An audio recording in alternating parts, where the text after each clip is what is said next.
আসসালামু আলাইকুম রহমতুল্লাহি ওয়া বারাকাতুহু। তো কেমিস্ট্রি ফার্স্ট পেপারের লাস্ট চ্যাপ্টারটা রেকর্ড করতেছি আলহামদুলিল্লাহ।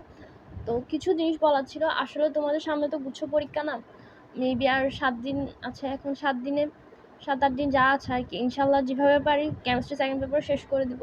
কর্মমুখী রসায়নে তো সবগুলো টপিক তোমাদের পরীক্ষায় সিলেবাসে নাই আর কি, বাট তোমার সবগুলো টপিক লাগেও না আসলে। পারলে এই অধ্যায়টা থেকে মেবি কোশ্চেনই হয় না যতটুকু আমার মনে আছে, বা কোশ্চেন আসলে দেখা হয়নি গত বছরে, ভুলে গেছি। তো সে জায়গা থেকে বলবো যে জাস্ট যে টপিকগুলো তোমাদের সিলেবাস আছে, শর্ট সিলেবাসে, জাস্ট ওই টপিকগুলো পড়াই দিচ্ছি। বাকি টপিকগুলো একটু তোমরা আমাকে যদি তোমাদের লাগে পরবর্তীতে একটু মনে করাই দিবা যে আপু এই চ্যাপ্টারটা আপনি ফুল শেষ করার নাই, যে শর্ট সিলেবাসের টপিকগুলো শেষ করেছেন। আমি মানে সবসময় চেষ্টা করতাম যে পড়াশোনাটা একটু স্মুথলি যেন হয়, পড়াটা যেন অনেকদিন লং লাস্টিং হয়, অনেক দিন ধরে মাথায় থাকে। তো সেজন্য হচ্ছে যে কি বারবার পড়াশোনা করা ছাড়া, মানে বারবার একই টপিক রিভাইজ দেওয়া ছাড়া আর কোনো উপায় নেই। রিভাইজ বলতে ওই যে অ্যাক্টিভ রিকল টাইপসের জিনিসগুলো হচ্ছে করা উচিত। যেমন কি এই যে কর্মমুখী রসায়ন টাইপের যে চ্যাপ্টারগুলো, এগুলোতে বোঝানোর জায়গা কম, মুখস্থ বিদ্যার জায়গায় বেশি। আর যেখানে মুখস্থ বিদ্যার জায়গা বেশি সেখানে হচ্ছে তোমার অ্যাক্টিভ রিকলটা ওইটা করাটা খুবই জরুরি হয়ে পড়ে আর কি। তো এই হচ্ছে কথাবার্তা। চ্যাপ্টারটা শুরু করব। জাস্ট এই 2-4টা টপিক যেগুলো ছিল তোমার শর্ট সিলেবাসে সেগুলোই তোমাদেরকে করাবো আর কি আমি। তো বেশিক্ষণ সময় নিব না ইনশাল্লাহ। তারপর হচ্ছে কেমিস্ট্রি সেকেন্ড পেপারে একদম জাম্পতে বিসমিল্লাহির রহমানির রহিম। আচ্ছা, 1996 সালে WHO কর্তৃক আয়োজিত বিশ্ব খাদ্য শীর্ষ সম্মেলন বা ওয়ার্ল্ড ফুড সামিটে বিভিন্ন রাষ্ট্র প্রধান অঞ্চলের খাদ্য নিরাপত্তা বা ফুড সিকিউরিটি নিয়ে অনেক কথাবার্তা বলছে। তো খাদ্য নিরাপত্তা হচ্ছে 3টা ভিত্তির উপর প্রতিষ্ঠিত। তো আমি এটা মাথায় রাখতাম: প্রাপ্তি, সামর্থ্য, সঠিক ব্যবহার। প্রস্রাব মাথায় রাখতে পারো, প্রস্রাব দিয়েও মাথায় রাখতে পারো। পদে প্রাপ্তি, দন্তস্বতে হচ্ছে সামর্থ্য, বদ হচ্ছে ব্যবহার। তুমি হচ্ছে জাস্ট খাদ্যের প্রস্রাব এই টাইপসের দিয়ে ওয়ার্ড দিয়ে মাথায় রাখতে পারো। বাট আমার মনে হয় যে ট্রিক থেকে এটা জাস্ট পড়তে পড়তে চলে আসবে প্রাপ্তি, সামর্থ্য, ব্যবহার, প্রাপ্তি, সামর্থ্য, ব্যবহার, প্রাপ্তি, সামর্থ্য, ব্যবহার। আচ্ছা, তারপর এই জায়গাটা আসি যে কেসিএল হচ্ছে যে কি ফুল বৃদ্ধি সহায়ক। দেখো, খাদ্য নিরাপত্তা 3টা বৃদ্ধিকে আমরা কি বলছি? প্রাপ্তি, সামর্থ্য, ব্যবহার। প্রাপ্তি আছে, সামর্থ্য আছে, ব্যক্তির খাদ্যতা নাই, তাহলে হচ্ছে 1-2। তারপর হচ্ছে ওজন ভিত্তিক পুষ্টি, এই যে এটা তোমার মেনলি মানে দেহের ওজন ভিত্তিক পুষ্টি, মানে খাদ্য গ্রহণ, তো ব্যবহারই না। তো সেটাই তো। তো এই 3টা হবে, এটা হবে না, না 3টাই হবে। খাদ্য, সামর্থ্য, তারপর ব্যবহার, প্রাপ্তি, 3টাই আছে, তাহলে হচ্ছে 3টা উত্তর শেষ। এরপর আসি এখানে, এই জায়গা হচ্ছে নাইট্রোজেন, প্রধান সার হচ্ছে ইউরিয়া।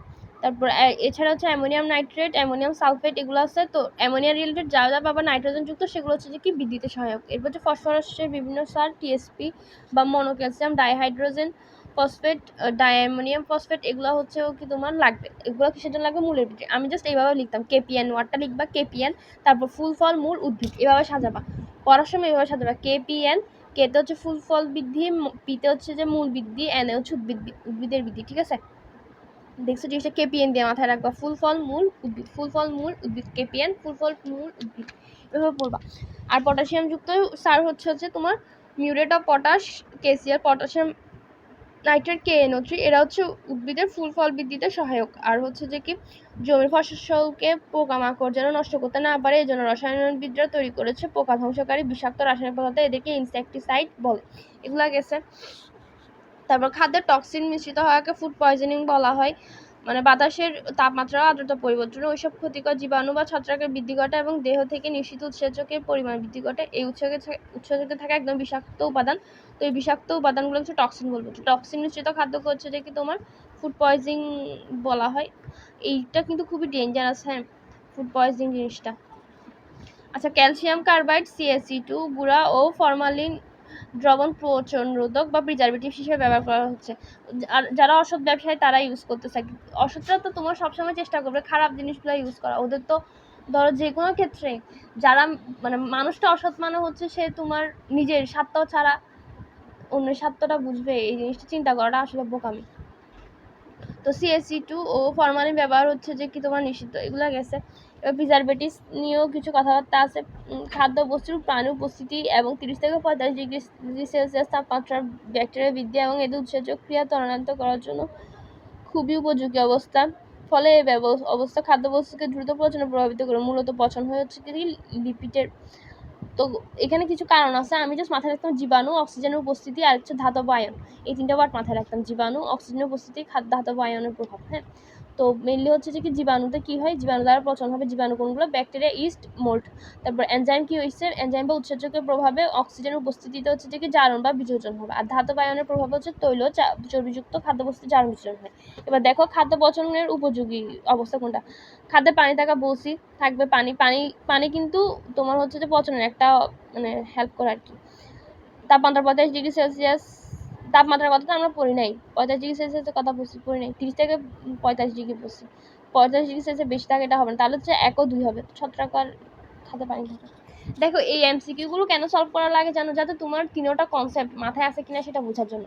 এখন পরীক্ষায় তোমার বলবে যে কি কোনটা দায়ী নয়, কোনটা হচ্ছে কি নয়, এই টাইপসের প্রশ্ন বেশি আসে আসলে। তো এখানে একটা কথা আছে, জীবাণু দ্বারা খাদ্যবস্তুর পচন, এনজাইম দ্বারা খাদ্যবস্তুর জারণ ও ধাতব আয়নে, ধাতব ion ferrous 2+, ferrous 3+, copper 3+, copper 2+, এগুলো হচ্ছে যে কি বর্ণ পরিবর্তন আর তৈল চর্বির জারণ বিযোজন ক্রিয়া থেকে খাদ্যবস্তু নিরাপদ রাখার জন্য বর্তমানে ইউজ করা হচ্ছে। তো এই যে 4-5টা মৌলের নাম বললাম, এগুলো হচ্ছে তোমার অবস্থান্ত মৌলের আয়ন। তো অবস্থান্ত মৌল কি ছিল তোমার? মেনলি সুস্থিত আয়ন থাকবে ডি অরবিটালের D1 থেকে D9 এর মধ্যে হচ্ছে যে কি থাকবে জিনিসটা। এভাবে একটু মাথায় রাখতে হবে। অবস্থান্ত মৌল যখন বলছো অবস্থান্ত মৌল জিনিসটা কি না, মাথায় না থাকলে কনসেপ্টটা অধ্যায় 3 যাবা, সুন্দর মতো পড়ে নিবা। জিনিসটা হচ্ছে যখন একটা ওয়ার্ড ডিসক্রাইব করতে যাচ্ছে, একটা ওয়ার্ড পাচ্ছি না, আমি আগের অংশটুকু পড়তে যাবো যে অংশটুকু মেনলি কি বুঝাইছে, ঠিক আছে? তো পানি সক্রিয়তা নিয়ে অনেক কথাবার্তা বলছে, এগুলো লাগবে না। দেখো পানি সক্রিয়তার মানুষ মেনলি 0 থেকে 1 এর মধ্যে হয়। তো এই যে রেঞ্জটা ব্যাকটেরিয়ার জন্য হচ্ছে যে কি 90 উপরে, মানে 90 উপরে, 0.90 উপরে, ইস্টের জন্য হচ্ছে 0.88 এর উপরে, তারপরে ছত্রাকের জন্য হচ্ছে যে কি 0.80 উপরে, আর কোটা জাতের ক্ষেত্রে হচ্ছে 0.6 এর কম রাখা। এই যে ছকটা, এটা আমি বাই ছাড় দিয়ে মাথায় রাখতাম। বাই ছাড় 90, 88, 80, বাই ছাড় 90, 88, 80, বাই ছাড় মানে ভাই কোনো একটা ভাইকে ছাড়তে বলতেছে, ভাই ছাড় 90, 88, 80। দেখো ভাই এর বডি হচ্ছে ব্যাকটেরিয়াতে 90, তারপরে ওই যে মানে মানটা আর কি 90, 88, 80, 80 না, এই যে এখানে লিখছি আমি 90, 88, 80। তারপরে দীর্ঘইকার রস্যইকার তো সেম বলতেছে, কি সেম। স্ট্রমনের জন্য হচ্ছে যে কি 0.88 এর উপরে থাকবে, আর এদিকে ছত্রাকের জন্য হচ্ছে 0.80 এর উপরে থাকবে। এইগুলা আচ্ছা। এখানে কিছু কথাবার্তা আছে যে কিশমিশ, শুটকি ইত্যাদিতে হচ্ছে কেস হার্ডেনিং ঘটে থাকে। তো কত কিশমিশ, কত হচ্ছে কেস হার্ডেনিং, এটা আছে। তো ফ্রিজিং বা শীতলীকরণ 0 থেকে 4°C নিম্ন তাপমাত্রা হচ্ছে খাদ্যবস্তু সংরক্ষণ করা হয়। আর ডিপ ফ্রিজিং বা হিমায়ন হচ্ছে -5 থেকে -18°C নিম্ন তাপমাত্রায় ডিপ ফ্রিজিং খাদ্যবস্তু সংরক্ষণ করা হয়। ডিপ ফ্রিজিং অবস্থায় ব্যাকটেরিয়া হচ্ছে -5 থেকে -10°C সম্পূর্ণভাবে নিষ্ক্রিয় থাকে। এবার আসি প্রাকৃতিক ফুড প্রিজারভেটিভস নিয়ে। তো প্রিজারভেটিভস জিনিসটা হচ্ছে প্রিজারভেটিভস যে জিনিসটা, সেটা হচ্ছে তোমার ইম্পর্টেন্ট। হ্যাঁ, প্রাকৃতিকটাও ইম্পর্টেন্ট, রাসায়নিকটাও ইম্পর্টেন্ট। তো প্রিজারভেটিভস মেনলি কি, মানে সংরক্ষণের যে একটা বিষয় আছে। তো প্রকৃতি থেকে সরাসরি প্রাপ্ত এবং বহুকাল যাবৎ কিছু রাসায়নিক বস্তু রয়েছে, এরা খাদ্যবস্তুর পচন রোধ করে। এসব প্রাকৃতিক রসায়ন বস্তুকে প্রাকৃতিক ফুড প্রিজারভেটিভস বলে। তো এসবের মধ্যে রয়েছে খাদ্য লবণ, NaCl, চিনি, তারপর হলুদ, রসুন, লবঙ্গ, সরিষার তেল। হলুদ হলো অ্যান্টিঅক্সিডেন্ট, যা পচনের কাজে বাধা দেয়। আমাদের মানে কোথাও কেটে গেলে আমাদের আম্মুরা হচ্ছে তোমার হলুদ লাগায়, মানে কেটে গেলে অনেক সময়। তো এটা তোমার ধরো ব্যাকটেরিয়া যেন বৃদ্ধি না ঘটে সেজন্য আর কি। খাদ্যের লবণ খাদ্যবস্তু পানি শোষণ করে, এর ফলে হচ্ছে বৃদ্ধি করতে পারে না। তো রসুন বাটাও ইউজ করে। মেনলি তোমার লবণটা লাগে আর হলুদের জিনিসটা একটু মাথায় লাগে। তো খাদ্য লবণ NaCl দ্বারা সংরক্ষণ, এই যে পচনশীল খাদ্যবস্তুকে NaCl বা এর গাঢ় দ্রবণ দ্বারা সংরক্ষণের প্রক্রিয়াকে কিউরিং বলে। কিউরিং, দেখো NaCl বান্ডাতে সি আছে, কিউরিং বান্ডাতেও সি আছে, এটা একটু মাথায় রাখবা। হ্যাঁ, NaCl আর হলুদ এগুলোর মধ্যে একটু গুলানো যাবে না। তারপর 7 থেকে 8% NaCl এর বা এর অধিক 15 থেকে 20% গাঢ় দ্রবণটা ব্যবহার করে আমরা কাঁচা আম, চালতা, জলপাই, এই মানে যা যা আচার টাইপের জিনিসপাতি আছে সেগুলো সংরক্ষণ করতে পারবে। তো কিউরিং পদ্ধতিতে কি কি সংরক্ষণ করা হয়? মাছ, মাংস, কাঁচা ফল, সবজি, এটা। তো সরিষার তেল দিয়ে সংরক্ষণ করতে পারবে, চিনি দিয়ে করতে পারবে। এখন চিনির মধ্যে কিছু কথাবার্তা আছে যে আটা বা চালের গুঁড়া দিয়ে তৈরি খাদ্যবস্তুকে চিনি হিসাবে 65 থেকে 70%, 65 to 70% চিনি দ্রবণে ডুবিয়ে নিলে সেটা দীর্ঘদিন অবিকৃত থাকে। এই যে মানে চিনি সংস্পর্শনে আসলে ব্যাকটেরিয়ার মধ্যস্থ জলীয় অংশকে চিনি গাঢ় দ্রবণ করছে অভিস্রবণ বা অসমোসিস প্রক্রিয়ায় শুষে নেয়। এর ফলে হচ্ছে তোমার ব্যাকটেরিয়া বিনষ্ট হয়, ঠিক আছে?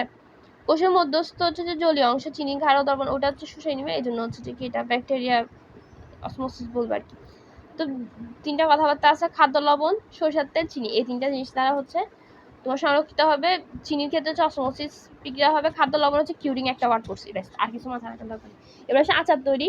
ব্যাকটেরিয়া রোধক তরল পদার্থ যেমন ভোজ্য সরিষার তেল, ভিনেগার 6 থেকে 10% অ্যাসিটিক অ্যাসিড। দেখো ভিনেগার 6 থেকে 10% অ্যাসিটিক অ্যাসিড, তাহলে পানি কত পার্সেন্ট? 94%। কিন্তু এটা একটু মাথায় রাখতে হবে। পরীক্ষার হলে জাস্ট ভিনেগার দেখে এমনি 6 থেকে 10% দাগাই দিলে কিন্তু একদম জিরো। কোশ্চেনে দেখতে হবে যে অ্যাসিটিক অ্যাসিডের কথা বলছে না পানির কথা বলছে। তো মরিচ মশলার মিশ্রণে সিদ্ধ করা কাঁচা ফলের সংরক্ষণ করছে পিকলিং বা আচার বলবো। পিকলিং কিউরিং এর মধ্যে কনফিউজ হওয়া যাবে না। পিকলিং মানে হচ্ছে যে আচার তৈরি করা, আর ওইদিকে কিউরিং হচ্ছে কি NaCl এর যে একটা ইউজ হচ্ছে খাবার সংরক্ষণে সেটা। এবার অনুমোদিত রাসায়নিক ফুড প্রিজারভেটিভস, খাদ্যবস্তুর পচন রোধকে নির্দিষ্ট স্বল্প মাত্রায়, দেখো স্বল্প মাত্রায় ইউজ করতে হবে। ব্যবহৃত রাসায়নিক পদার্থ সমূহকে কৃত্রিম বা রাসায়নিক ফুড প্রিজারভেটিভস বলে।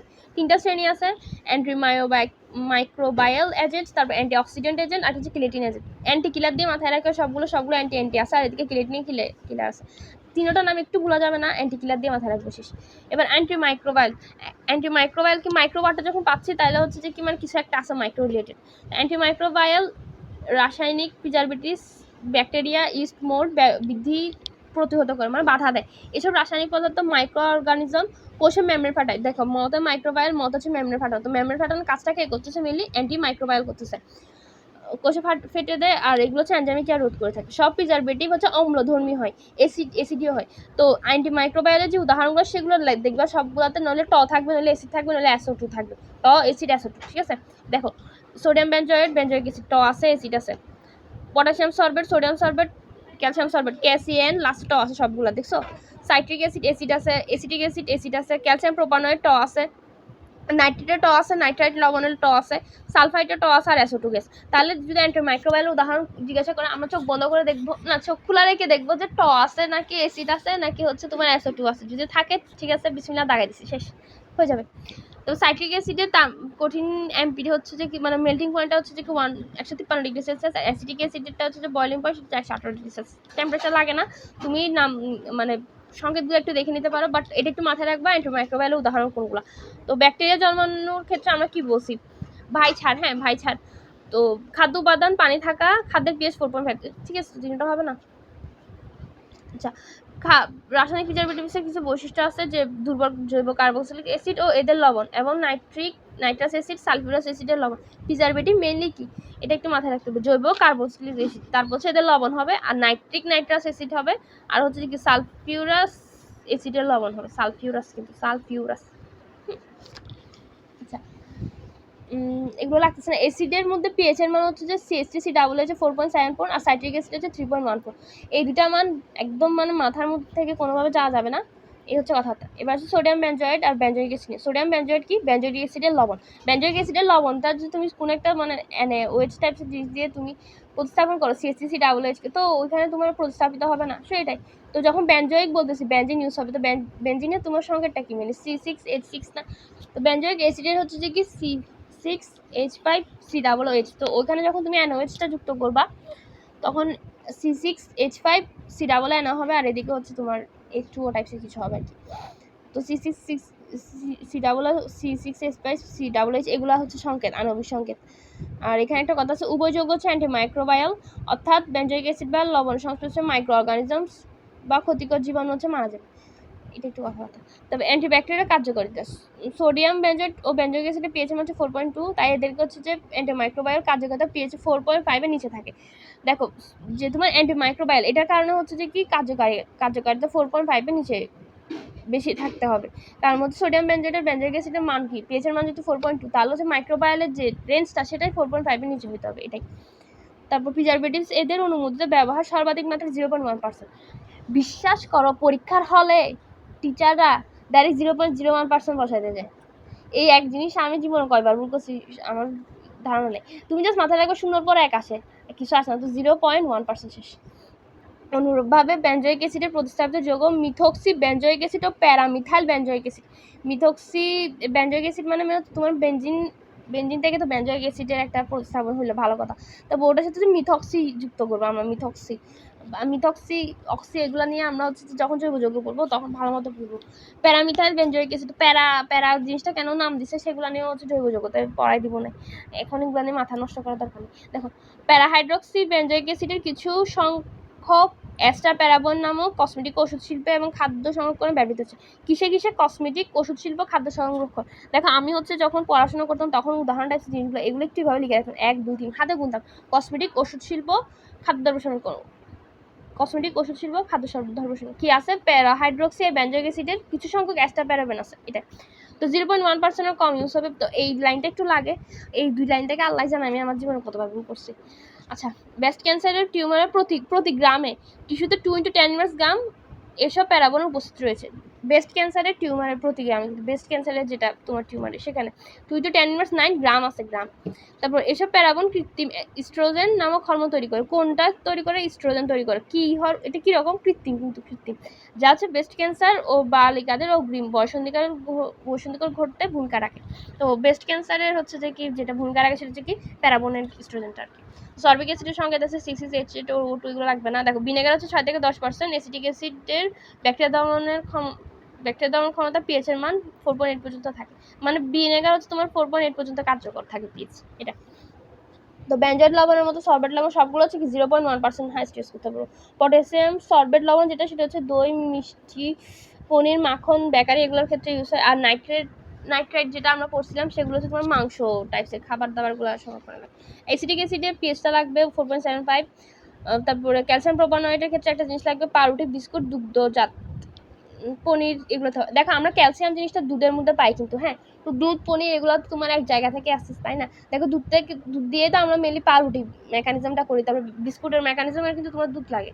তো ক্যালসিয়াম তো দুধের মধ্যেই আছে, তো দুধ রিলেটেড যা তুমি মিলাতে পারবে সেটা ক্যালসিয়াম প্রোপানয়েডের মধ্যে পাবা। উদাহরণটা বলতেছে কি, অনুমোদিত মাত্রাটা হচ্ছে 0.1 থেকে হচ্ছে 0.3 ppm। ppm কি? Parts per million. এগুলো নিয়ে আমরা হচ্ছে যখন সেকেন্ড পেপারে যাবো আরও ভালো মতো পড়বো। আচ্ছা, সাইট্রিক অ্যাসিডের pH হচ্ছে 3.14।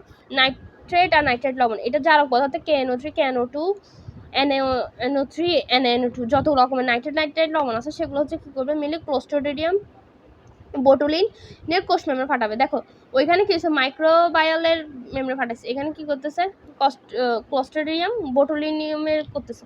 তো মাংসজাত খাদ্য সংরক্ষণ নাইট্রেট লবণ লাগে। দেখো আমি মাথায় রাখতাম যে ধরো আমাকে আমার হঠাৎ করে জিজ্ঞাসা করছে যে মাংসজাত খাবার কীভাবে সংরক্ষণ করো, তুমি কি জানো? আমি বলতাম না জানি না, কোনো মনে হয় নিয়মই নাই। তো মাংসজাতেরটা হচ্ছে নাইট্রেট, নাই, দেখছো, নাই, জানি না, সংরক্ষণের নিয়ম জানি না। তো অনুমিত মাত্রা হচ্ছে 120 ppm। আচ্ছা, এই যে অনুমিত মাত্রাগুলো এগুলো সামনে একটা ছক পাবো, সবগুলো আসতে শিখাই দিব ইনশাল্লাহ। তো SO2 গ্যাস সরাসরি ব্যবহৃত হয় না। সালফাইড লবণ NO2SO3 অথবা পটাশিয়াম মেটাডাইসালফাইড K2H2O5 বা পাইরোসালফেটে ব্যবহার করা হয়। তার মানে SO2 গ্যাসটা হচ্ছে যে আমরা সরাসরি ইউজ করতে পারবো না, কারণ কি সালফার হচ্ছে তোমার একটু ক্ষতিকর জিনিসপাতি। খাদ্যদ্রব্য পচনের অন্যতম সহায়ক O2 পড়ছি, আর SO2টা কি সরাসরি ব্যবহৃত হয় না। N2O নিয়ে কোনো ইনফরমেশন এখনো পড়ি না, NO2 দিয়ে দেখো জাস্ট আমরা নাইট্রেট নিয়ে পড়ছি। নাইট্রেট কি করে? তোমার হচ্ছে যে কি লবণ যেটা ব্যবহৃত সেটা মাংসজাত খাদ্য সংরক্ষণে ব্যবহৃত করে। এই যে একটা MCQ পড়ার সময় যে ওয়ার্ডগুলো বাবা যত কিছু মাথায় আসবে সবগুলো বলে ফেলবা। যদি বলতে না পারো তাহলে হচ্ছে তুমি আবার রিভাইজ করবা যে কি পড়ছিলাম। আচ্ছা, পৃথিবীর সর্বত্র প্রিজারভেটিভ যেটা ব্যবহৃত হয় সেটা হচ্ছে যে কি তোমার পটাশিয়াম সলভেট আর কি। অক্সিজেন মুক্তমূলক এটা। আচ্ছা, অ্যান্টিঅক্সিডেন্ট জিনিসটা কি? চর্বি বা লিপিড অণুর বিযোজন অংশগ্রহণকারী অক্সিজেন ও লিপিড অণু থেকে সৃষ্ট মুক্তমূলক শোষণ করে কিছু রাসায়নিক পদার্থ চর্বিযুক্ত খাদ্যবস্তু গঠন রোধ করে, এটা হচ্ছে অ্যান্টিঅক্সিডেন্ট বলতেছে। অক্সিজেন মুক্তমূলক আর কি। তো মুক্তমূলক শোষণকারী অ্যান্টিঅক্সিডেন্টের তোমার একটা হচ্ছে BHA আছে। BHA ফুল ফর্ম কি? Butylated hydroxy anisole. BHT butylated hydroxy toluene. দেখো টলুইন কিন্তু টাইরোসিড টলুইন। আরেকটা হচ্ছে টার্সিয়ারি বিউটাইল হাইড্রোকুইনিন TBHQ। আরেকটা হচ্ছে প্রোপাইল গ্যালেট। দেখো আর অক্সিজেন যেটা সেটা হচ্ছে কি vitamin C, vitamin E, sulphide. তো এটা CHC দিয়ে মাথায় রাখবা, হ্যাঁ, CHC দিয়ে মাথায় রাখবা। তারপরে এখানে দেখো যেটা তোমার মানে মুক্ত শোষণকারী আর অক্সিজেন টোটাল অ্যান্টিঅক্সিডেন্ট সবগুলোর নাম উদাহরণগুলো তুমি BTB দিয়ে মাথায় রাখবা। কি দিয়ে মাথায় রাখবা? BTB দিয়ে। দেখো বি আছে BHA, তারপর বিতে হচ্ছে BHT, তারপর TBHQ, BT, তারপর প্রোপাইল গ্যালেটেও আছে, টি আছে লাস্টে, টি। তারপরে এটা আর কি। তো BTB দিয়ে জাস্ট মাথায় রাখবা অক্সিডেন্টের নামগুলো, হ্যাঁ। তারপরে আর অক্সিজেন শোষণকারীটা CHC দিয়ে মাথায় রাখবা। সি দিয়ে হচ্ছে ভিটামিন সি, S দিয়ে হচ্ছে সালফাইড লবণ। সালফাইড কিন্তু ড না, সালফাইডও আছে, সালফাইটও আছে, সালফাইড ইট ট আছে ট। আর হচ্ছে যে কি CHCE, হ্যাঁ। তারপর হচ্ছে প্রাকৃতিক যেগুলো ভিটামিন সি এর নাম হচ্ছে অ্যাসকর্বিক অ্যাসিড। আমি মাথায় রাখতাম যে সি, দেখো সি অ্যাসকর্বিক বানটা যখন লিখতেছি আমরা বাংলাতে দেখ না এস সি, এই নামগুলোর মধ্যে একটা মিল আছে না? তো সি হচ্ছে যে কি অ্যাসকর্বিক। একটু উদাহরণগুলো লাগবে। টক জাতীয় খাবার যেটা শিখলাম তো আমরা ভিটামিন সি পাচ্ছি। তো শাকসবজিতেও পাবো, কাঁচামরিচ টক হয় না, ঝাল হয়। তো এটা কি? তারপর ভিটামিন ই হচ্ছে ট্রকোফেরো, গমের অঙ্কুরে পাবো। সয়াবিন তেল, সরিষার তেলে পাবো। আমি মাথায় রাখতাম সয়াবিন তেল, সরিষার তেল এগুলোতে মানে এগুলো তোমার স্বাদটা কি বোঝা যায়। তো ট্রকোফেলোর ভিটামিন ই। তারপর বিটা ক্যারোটিন যেটা, সেটা হচ্ছে এপ্রিকটে পাবো। শুধু উদ্ভিদ জাতীয় উদাহরণগুলোতে হচ্ছে বিটাটা পাবো। তো বিটা ক্যারোটিন, হ্যাঁ। তো দেখো বিটা ক্যারোটিনে তোমার বিটা লাস্টে ট আছে, এপ্রিকট বানানটাতেও তোমার ট আছে। আর সবগুলো যেগুলো তুমি ফলমূল টাইপসের নাম পাবা সেটা বিটা ক্যারোটিনে পাবো। আর সেলেনিয়াম আছে, সেলেনিয়ামটা কি অধাতু, ধাতু না কিন্তু অধাতু। আর উদাহরণে একটা রসুন নামটা একটু মাথায় রাখবা আলাদা করে। সেলেনিয়ামের দন্তস আছে, রসুন বানানটাতে দন্তস আছে, এটা একটা আলাদা করে মাথায় রাখবা। তো আন্তর্জাতিক কৃত্রিম অ্যান্টিঅক্সিডেন্ট যেগুলো অনুমোদিত বিএচএ, বিএচটি, টিবিএচকে, প্রোপাইল, গ্যালেট এগুলো গেছে। কিলেটিন এজেন্ট জিনিসটা কি মেনলি? আচ্ছা, কিলেটিন এজেন্ট হচ্ছে খাদ্যবস্তুর মধ্যে থাকে যে অবস্থান্তর ধাতুর আয়ন আছে, মানে ferrous 2 plus, ferrous 3 plus, cobalt 3 plus, copper 2 plus, এগুলোর যে তৈল চর্বি জারণ বিযোজন ক্রিয়ার হচ্ছে প্রভাবক রূপে ক্রিয়া করে এবং বিভিন্ন ভিটামিনকে নষ্ট করে দেয়। কপার ও ফেরাস উভয় চর্বিতে হচ্ছে দ্রবণীয় ভিটামিন এ নষ্ট করে খাদ্যবস্তু বিবর্ণ হয়ে যায়। তো এটা নিষ্ক্রিয় অবস্থায় রাখা লাগে। তো কিলেটিন এজেন্ট নিয়ে কথাবার্তা। কিলেটিন এজেন্ট জিনিসটা কি? যে কিলেটিন এজেন্ট করে চিল্লাচ্ছি, এটা কি আসলে? খাদ্য মধ্যস্থ বিভিন্ন অবস্থান্তর ধাতুর আয়নকে দুই বা ততোধিক সন্নিবেশ বন্ধন দ্বারা, সমযোজীয় না, আয়নিক না, ধাতব না, হাইড্রোজেন না, সন্নিবেশ বন্ধন দ্বারা আবদ্ধ রাখতে যে রাসায়নিক যৌগ ব্যবহৃত হয় সেটা হচ্ছে কিলেটিন এজেন্ট। এখন কিলেটিন এজেন্ট একটা সবচেয়ে বেশি ব্যবহৃত, সেটা হচ্ছে ইডিটিএ। তো ইডিটিএ আয়ন লিগ্যান্ড বা কিলেটিন এজেন্ট রূপ হচ্ছে ferrous 2 plus, ferrous 3 plus, cobalt 3 plus, 6টা সন্নিবেশ বন্ধন দ্বারা হচ্ছে আবদ্ধ হতে পারে। যেমন ইথিলিন, ডায়ামিন, কিলেটিন এজেন্ট ব্যবহৃত হয়। তো প্রিজারভেটিভসের যে উদাহরণগুলো ফার্স্টে বলছে ট, অ্যাসিড, SO2 এগুলো নামগুলো পাবা। হ্যাঁ, অ্যাসিড পাবা। তো জিনিসগুলো একটু তোমাদেরকে মুখস্থ করাই দিব। পুরো ছকটা একটু ধৈর্য সহকারে পড়বা। হ্যাঁ, দেখো একটু মোটামুটি বড় আছে, কিন্তু বেশিক্ষণ সময় লাগবে না। আর কোটা টোটা এগুলো তো তোমাদের শর্ট সিলেবাসে নাই, এগুলো এখন পড়াবো না, ঠিক আছে? আচ্ছা দেখো, আচ্ছা সোডিয়াম বেনজয়েট লাস্টে ট আছে। দেখো বেনজয়েন্টের জ আছে, জ দিয়ে হচ্ছে জুস। এখানে নামের মধ্যে পাবা, দেখো ফলের রস, সফট ড্রিঙ্কস এগুলো পাবা। তারপর এই রেঞ্জটা পরে দিয়ে তোমাদেরকে মুখস্থ করে দিচ্ছি। সোডিয়াম সরবেট, দেখো সর আমরা হচ্ছে সরটা কি দুধ থেকে পাই না, দুধ দই। তো এখানে দেখো পনির, মাখন, দুধ, দই, মিষ্টি এগুলো তো তোমার বানাতে দুধ লাগে, দুধ টাইপসের রিলেটেড জিনিস। সর তো কোথা থেকে হয়? দুধ থেকে হয় না? তো সরবেটের যে উদাহরণগুলো সেগুলো কি দই, মিষ্টি, পনির, মাখন, বেকারি টাইপস জিনিস। দেখো ইস্ট, মোল্ড, ব্যাকটেরিয়া এগুলো সবগুলো তো ধ্বংস করবে, এটা তো স্বাভাবিক বিষয়, ধ্বংস তো করবে। আর অ্যাসিটিক অ্যাসিড, ভিনেগার আমরা তো জানি যে তোমার আচার চাটনিটা আমাদের আম্মুরা দেয়, আচার বানাতে পারো? আমি একটু পারি। আচ্ছা, প্রোপানয়েড সমূহ মধ্যে হচ্ছে যে কি ফলের রস, কেক, পনিরে লাগে, একদম মাথায় রাখা যাচ্ছে। প্রোপানয়েড আছে, পথে পনির হয়। তারপর একটা মিল আছে, ফলের রস। এবার আসি KHSO3, SO2। আচ্ছা, এই যে জিনিসগুলো বলতেছে আসলে এগুলো আমার একটা স্যার থেকে শেখা, সবকিছু আসলে শিখার মধ্যে শেখা হয়ে যায়। তো KHCO3, SO2, তো উনি শিখাইছিলেন আমাকে শালা মদ খাই দিয়ে। তো মদ, আর এদিকে শুকনো ফলের দন্তস্ব দিয়ে, সরি তালবস্য দিয়ে হচ্ছে শালা, আর এদিকে মদটা আছে মদ। তারপরে যেটা জুস খাই, এগুলো তো আমরা খাই। দেখো জুসের আরেকটা পাইছিলাম কি বেনজয়েডের, ওখানে জ আছে বলকে জ দিয়ে হচ্ছে জুস, ঠিক আছে? এটা একটু মাথায় রাখতে হবে।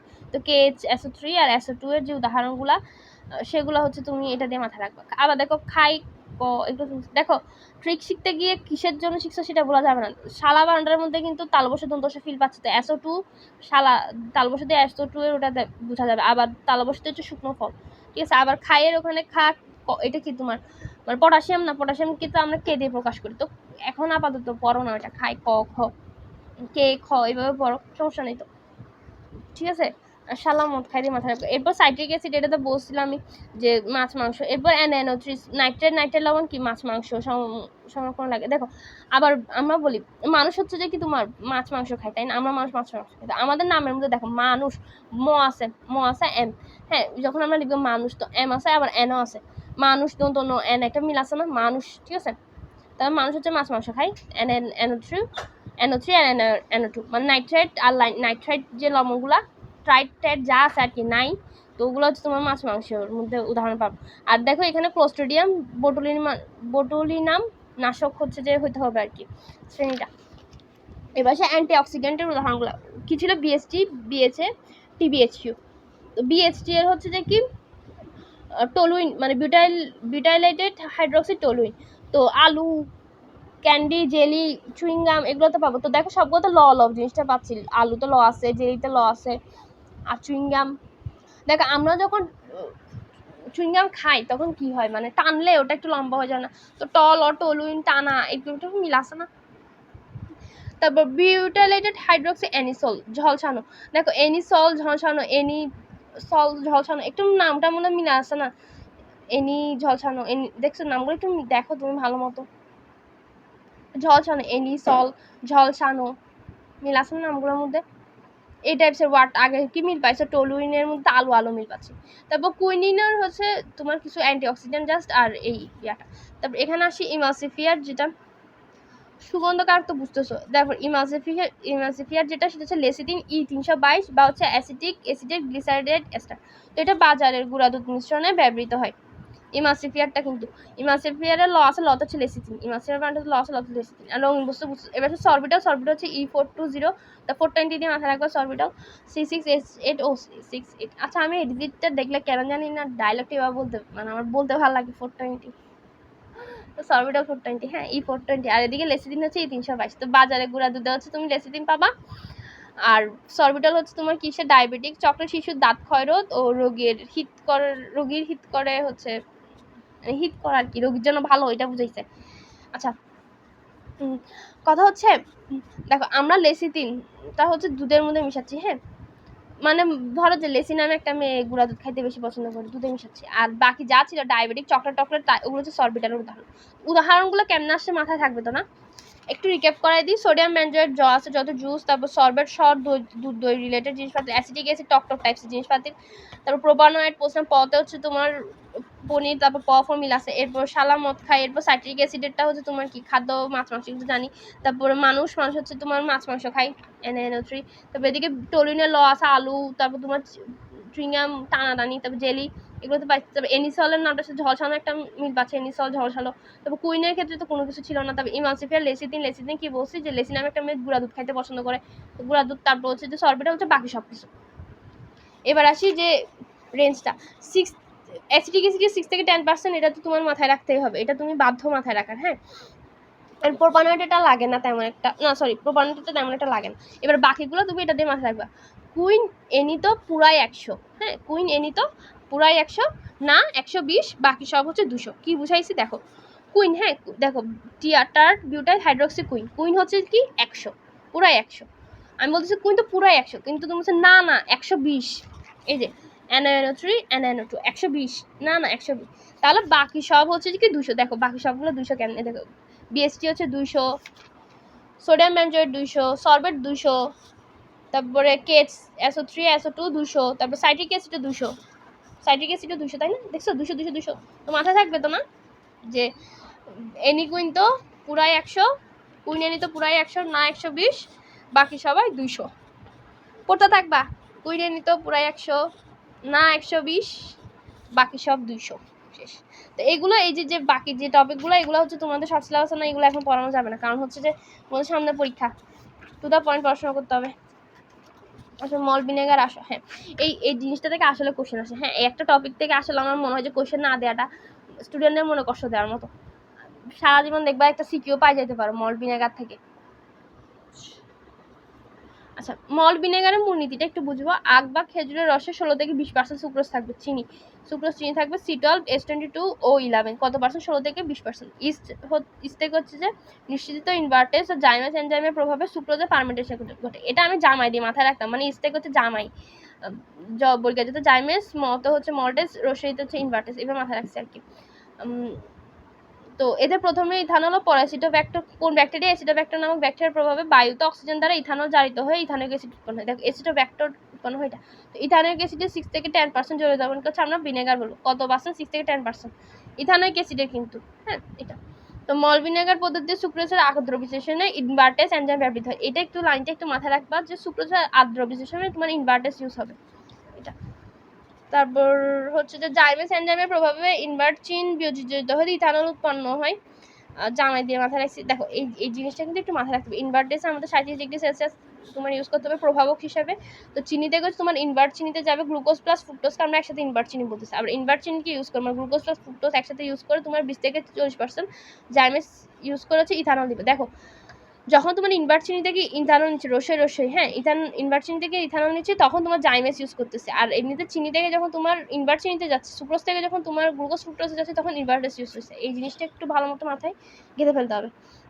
তো মল মিশ্রণে প্রায় তো 10% তোমার ইথানল উৎপন্ন হয়। আর এখানে একটা কথা আছে, ইথানল থেকে তোমার 10% ইথানল ইউজ হবে অক্সিজেনের উপস্থিতি অ্যাসিডোব্যাক্টেরিয়া ব্যাকটেরিয়ার প্রভাবে তোমার হচ্ছে অ্যাসিটিক অ্যাসিড উৎপন্ন হবে। অ্যাসিটিক অ্যাসিড মানে কি তোমার 6% মেনলি ইউজ হয় আর কি। এই গেল কথাবার্তা। তারপর মল্ট মিশ্রণে বললাম 10% ইথানল থাকে। এই মল্ট মিশ্রণে জলীয় দ্রবণকে মাইক্রোডার্মা অ্যাসিডি বা অ্যাসিডোব্যাক্টর নামক ব্যাকটেরিয়ার উপস্থিতিতে উত্তপ্ত বায়ু অক্সিজেন দ্বারা জারিত করে মল্ট ভিনেগার প্রস্তুত করে। 6 থেকে 10% হচ্ছে অ্যাসিডিক অ্যাসিড উৎপন্ন হয়। ইথানল হচ্ছে যে কি 10% ইউজ হবে। মাইক্রোডার্মা অ্যাসিডি 35°C তাপমাত্রা অ্যাসিটিক অ্যাসিড হচ্ছে যে কি ভিনেগার উৎপন্ন হয়। ঠিক আছে, এই হচ্ছে কথাবার্তা। আচ্ছা ভিনেগারের এখানে একটু জেনে নাও, ওটা একটু পড়বো আমরা। মল্ট ও অ্যাসিডোব্যাক্টর কি, বার্লির দানাকে পানিতে 15°C অন্ধকারে রেখে দিব। হ্যাঁ, তারপর বার্লির দানাগুলো হচ্ছে অঙ্কুরিত হবে। এই যে অঙ্কুরিত দানাকে শুকায় গুঁড়ো করে ফেলবো, এটাকে হচ্ছে মল্ট গুলা বলবো। মল্টগুলোকে অ্যালকোহলের সংস্পর্শে রাখলে অ্যাসিডোব্যাক্টর, দেখো অ্যাসিডোব্যাক্টর বা মাইক্রোডার্মা অ্যাসিডি নামক ব্যাকটেরিয়া জন্ম। কোথায় সংস্পর্শে রাখলে, অ্যালকোহলের সংস্পর্শে রাখলে কি উৎপন্ন হবে, অ্যাসিডোব্যাক্টর উৎপন্ন হবে। আর হচ্ছে যে যা ইথানলকে বায়ু অক্সিজেন দ্বারা হচ্ছে জারিত হতে সাহায্য করে। এগুলো অ্যাসিটিক অ্যাসিডে CH3COOH 6 থেকে 10% জলীয় দ্রবণ হচ্ছে ভিনেগার। এর পিএইচ এর মান কত 4.74 অম্লীয় মাধ্যম হচ্ছে ব্যাকটেরিয়া জন্মাতে পারে। এগুলো তো গেছে। খাদ্য সংরক্ষণে ভিনেগারের গুরুত্ব আমরা জানি, আচার টাচারে লাগে এটা। আচ্ছা এই টপিকটা কি তোমাদের শর্ট সিলেবাস আছে? নাই মনে হয়। আচ্ছা তাও একটু পড়াই দিই। দেখো অ্যামাইলেসের উদাহরণের মধ্যে তোমার উৎসতে অঙ্কুরিত বীজ আছে, সেলিভারি গ্রন্থে অগ্নাশয়, অত অ্যামাইলেস অত অগ্নাশয় অত অঙ্কুরিত বীজ। ইনভার্টেসটা তো পড়লামই যে সুক্রোজ থেকে তোমার সুক্রোজকে ভেঙে গ্লুকোজ আর ফ্রুক্টোজ উৎপন্ন হবে। তো ইস্ট ইনভার্টেস জামাই দিয়ে মাথায় রাখছিলাম। হ্যাঁ, তো জামাইয়ের এগুলো দেখো বর্গের ম রসই জামাইয়ের এগুলো হচ্ছে ইস্ট থেকে পাবে। দেখো ইস্ট দেখছো ইস্ট থেকে পাচ্ছি। জাইমেস কি করে তোমার গ্লুকোজ ফ্রুক্টোজকে ইথানলে তোমার পরিণত করতেছে আর কার্বন ডাইঅক্সাইড উৎপন্ন করে। আর ম্যালটেস কি করবে, মল্টোজকে ভেঙে গ্লুকোজ তৈরি করবে। তো সুক্রোজ কি করে, সুক্রোজ ভেঙে গ্লুকোজ আর ফ্রুক্টোজ তৈরি হয়। আর হচ্ছে গ্যাসের ল্যাকটেজ। আর ইনুলিনটা মাথায় রাখবা যে ষাটসে ইনুর ছেলে, হ্যাঁ ষাটসে ইনুর ছেলে এই জিনিসটা নিয়ে মাথায় রাখলাম। শামুক, তারপর ইনুলিনস আর ছেলের এখানে ছত্রাক। ঠিক আছে, সাপসে ইনুর ছেলে। ইনুলিনে থেকে তোমার কি হয়, ফ্রুক্টোজ আর ফ্রুক্টোজ তৈরি হয়। ইনুলিন বাংলা কি হয়, ফ্রুক্টোজ আর ফ্রুক্টোজ তৈরি হয়। আর পেপসিনটা তো জানোই যে তোমার প্রোটিন থেকে হচ্ছে ক্ষুদ্রতর পেপটাইড তৈরি করবে। পরিপাক রসে থাকবে, পদে পেপসিন, পদে পরিপাক রস, পদ হচ্ছে পেপটাইড প্রোটিন ভেঙে। আর ট্রিপসিন অগ্নাশয় রস থেকে উৎপন্ন হয়। প্রোটিন অ্যামাইনো অ্যাসিডস এগুলো তো তোমার আমরা জুলজিতে পড়াই দিছিলাম। তো এরই মাধ্যমে বলা যায় যে তোমাদের অধ্যায় 5 মানে শর্ট সিলেবাসে অধ্যায় 5 টপিক শেষ হয়েছে আলহামদুলিল্লাহ। সেকেন্ড পেপারের ভিডিও রেকর্ড করা শুরু করবো ইনশাল্লাহ।